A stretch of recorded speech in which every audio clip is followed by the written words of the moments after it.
नमस्कार, मैं डॉक्टर रीता तिवारी। मैं आज आपको उर्वशी और पुरूरवा की कहानी बताऊंगी। उर्वशी और पुरूरवा की भूमिका बताती हूँ।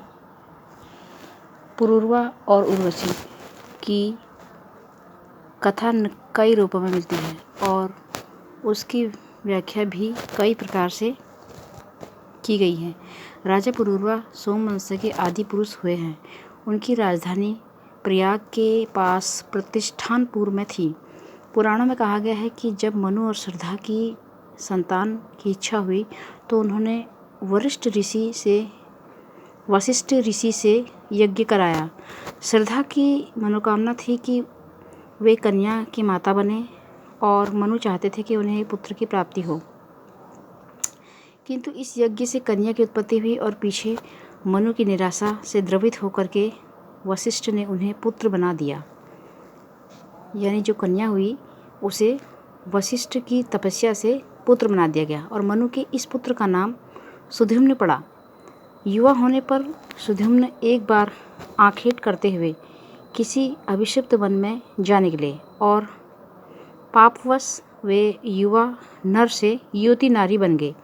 उनका नाम इला हो गया और इसी इला का प्रेम चंद्रमा के नवयुवक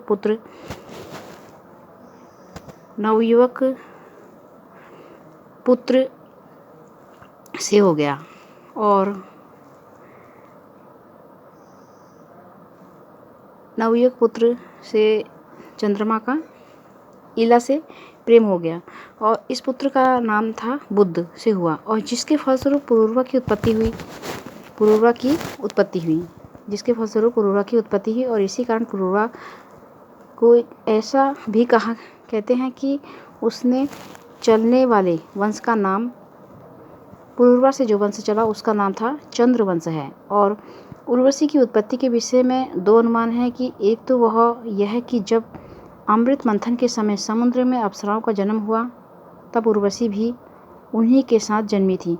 दूसरा यह है कि नारायण ऋषि की तपस्या से में विघ्न डालने के निर्मित जब इंद्र ने उनके पास अनेक अप्सराएं भेजी तब ऋषि ने अपने उरु को ठोककर उनमें से एक ऐसी नारी उत्पन्न की। उरु माने जंघा, जो कि उस सभी अप्सराओं से अधिक रूपवती थी और यही नारी उर्वशी हुई। और उर्वशी का नाम इसलिए पड़ा कि उनसे